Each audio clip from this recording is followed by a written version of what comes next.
This is a limiting reactant calculation. So we're given the masses of both of the reactants, and before we can work out the yield, we need to work out which one do we not have enough of. First, we're going to write down the relative masses of each of the chemicals that's included in the equation.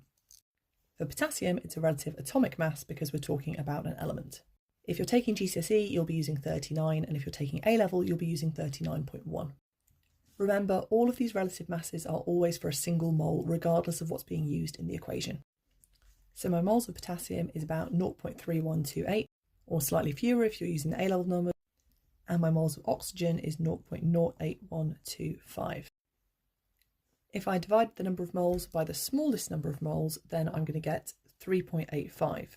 But if I look at my equation, I need a 1:4 ratio, and 3.85 is less than 4. So that tells me that I don't have enough of the potassium. So this is my limiting reactant.